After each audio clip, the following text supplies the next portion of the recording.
8월 29일 월요일 빛을 바람. 한 교회에서 5주 기도 특강을 하겠다고 약속한 목사가 있었습니다. 그런데 그는 걱정이 태산 같았습니다. 수강생들이 내 강의를 좋아할까? 나 같은 강사를 좋아할까? 목사는 불안한 나머지 강의 계획이나 발표, 배포용 자료 등 지나칠 정도로 공을 들였습니다. 그러면서도 정작 특강 일주일을 앞두고도 주변에 적극적으로 홍보하지 않았습니다. 그러나 기도 중에 그 강의가 하나님을 빛나게 하는 하나의 섬김이라는 것을 깨달았습니다. 성령께서 강의를 사용해 사람들을 하나님 아버지께로 향하게 할 것이기에 공개 강연에 대한 불안감을 없앨 수 있었습니다. 산상수훈에서 예수님은 제자들에게 이렇게 가르치셨습니다. 너희는 세상의 빛이라. 산 위에 있는 동네가 숨겨지지 못할 것이요. 사람이 등불을 켜서 말 아래에 두지 아니하고 등경 위에 두나니 이러므로 집안 모든 사람에게 비추느니라. 목사는 그 말씀을 읽고 마침내 소셜미디어에 특강 광고를 올렸습니다. 거의 즉각적으로 사람들이 감사와 기대를 표현하면서 등록하기 시작했습니다. 그들의 반응을 보면서 그는 이같이 너희 이 사람 앞에 비치게 하여 그들로 너희 착한 행실을 보고 하늘에 계신 너희 아버지께 영광을 돌리게 하라는 예수님의 가르침을 다시 묵상해 보았습니다. 그리고 그 가르침을 마음에 담아 기쁨으로 강의를 할 수 있었습니다. 말씀. 이같이 너희 빛이 사람 앞에 비치게 하여 그들로 너희 착한 행실을 보고 하늘에 계신 너희 아버지께 영광을 돌리게 하라. 마태복음 5장 16절. 찬송 331장 영광을 받으신 만유의 주여. 기도. 예수님, 하나님께서 제게 주신 빛을 비추도록 능력 주셔서 사람들이 주님을 보고 주님께 영광을 돌리게 하소서. 예수님의 이름으로 기도드립니다. 아멘.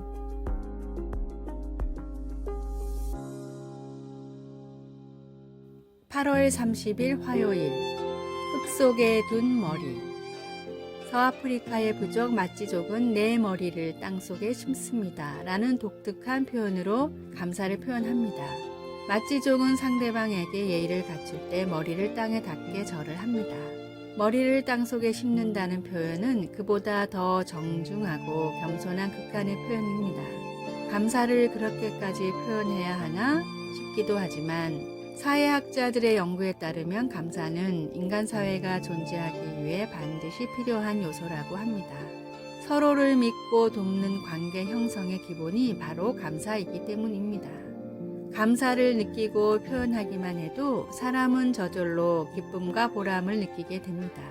감사에는 이토록 놀라운 힘이 있음에도 대부분의 사람들은 부끄럽거나 감사의 힘을 믿지 못하겠다는 이유로 감사에 소극적입니다.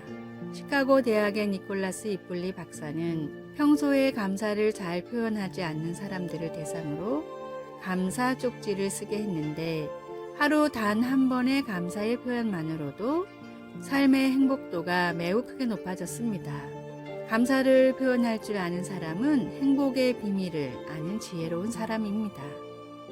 감사를 통해 매일 하나님이 허락하신 행복의 문을 여십시오. 오늘의 말씀.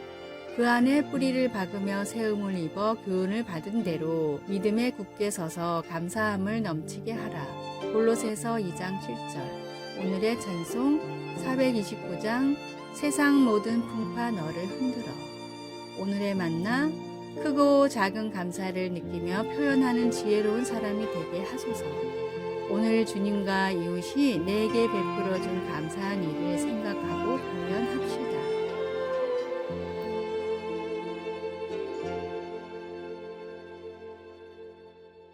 (8월 31일) 수요일. 예수님과의 이중주. 한 어린이 음악회에서 피아노 앞에 선생님과 학생이 같이 앉아 있었습니다. 이중주를 시작하기 전 선생님은 몸을 기울여 마지막으로 몇 가지 주의를 속삭여 주었습니다. 피아노에서 흘러나오는 음악을 들으니 학생은 쉬운 멜로디를 연주하고 선생님의 반주가 노래의 깊이와 풍부함을 더해주는 것을 알았습니다. 곡이 거의 끝날 즈음 선생님은 잘했다는 표시로 고개를 끄덕여 주었습니다. 예수님 안에서의 우리의 삶은 독주보다는 이중주에 더 가깝습니다. 그러나 나는 예수님이 바로 내 옆에 앉아 계신다는 것과 내가 연주할 수 있는 것도 오직 주님의 능력과 인도하심 때문이라는 것을 잊을 때가 많습니다. 혼자 힘으로 피아노 건반을 정확하게 치려고 애쓰는 것처럼 하나님께도 내 힘으로 순종하려고 하지만 대개 가식과 공허함만 드러내고 끝나고 맙니다. 나의 제한된 능력으로 문제들을 해결하려 해보아도 다른 사람들과의 불화로 끝날 때가 많습니다.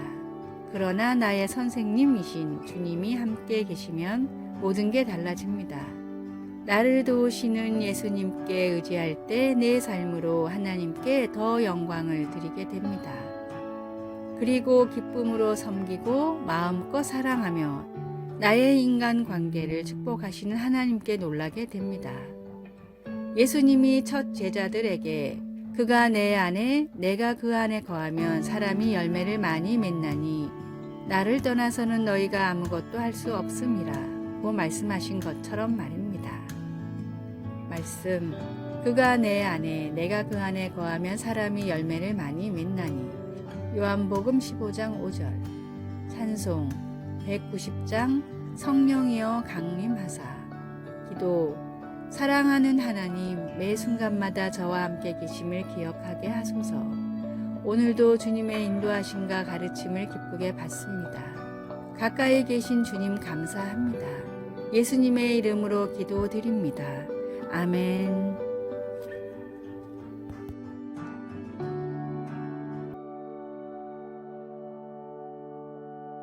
9월 1일 목요일, 오렌지를 따는 일.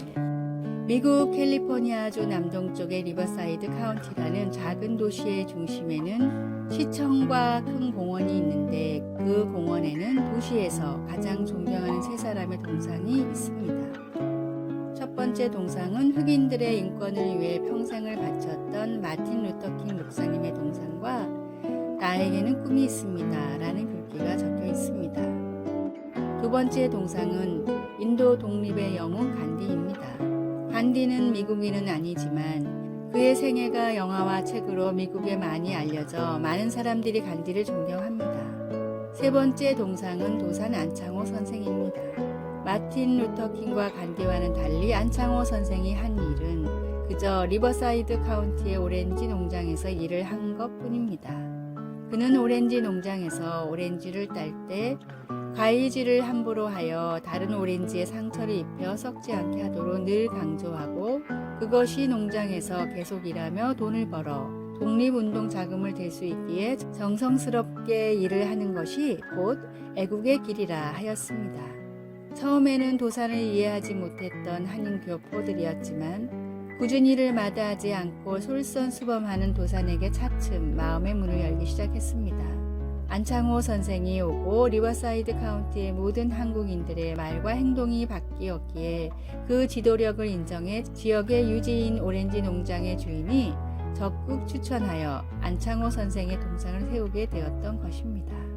안창호 선생이 희망으로 사람들을 세웠듯이 목수의 아들로 가장 낮은 곳에 임하셨던 예수님도 세상의 소망이 되셨습니다. 귀한 보혈로 나에게 심겨진 예수님의 희망으로 새롭게 변화하고 또 변화하십시오. 오늘의 말씀, 너희는 세상의 소금이니 소금이 만일 그 맛을 잃으면 무엇으로 짜게 하리요. 후에는 아무 쓸데없어 다만 밖에 버려져 사람에게 밟힐 뿐이니라. 마태복음 5장 13절. 오늘의 찬송 546장 주님 약속하신 말씀 위에서. 오늘의 만나 세파에 빠져 흘러가지 않고 말씀 위에 서는 믿음을 가지고 세상을 비추고 희망을 주는 참된 그리스도인이 됩시다.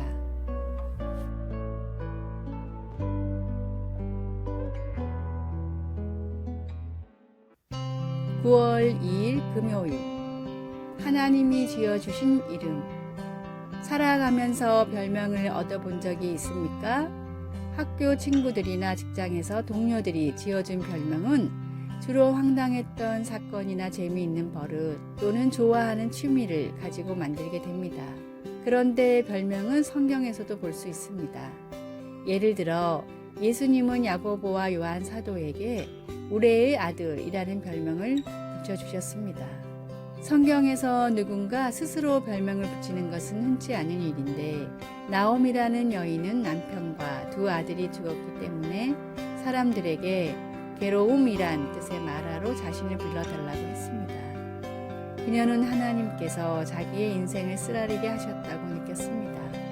그러나 나오미가 자신에게 붙인 새 별명은 오래가지 않았습니다. 가족을 잃은 엄청난 충격이 그녀의 인생의 끝이 아니었기 때문입니다. 처절한 상황 가운데서도 하나님은 사랑하는 며느리 룻을 통해 그녀를 축복하셔서 결국에는 룻이 재혼하여 아들을 낳아 나오미에게 다시 가족을 이루어 주셨습니다. 우리는 과거에 경험한 어려움이나 저지른 실수 때문에 스스로를 실패자, 사랑받지 못할 자와 같은 쓰라린 별명을 붙이고 싶은 마음이 들 때도 있겠지만 그런 별명들이 우리 삶의 끝은 아닙니다.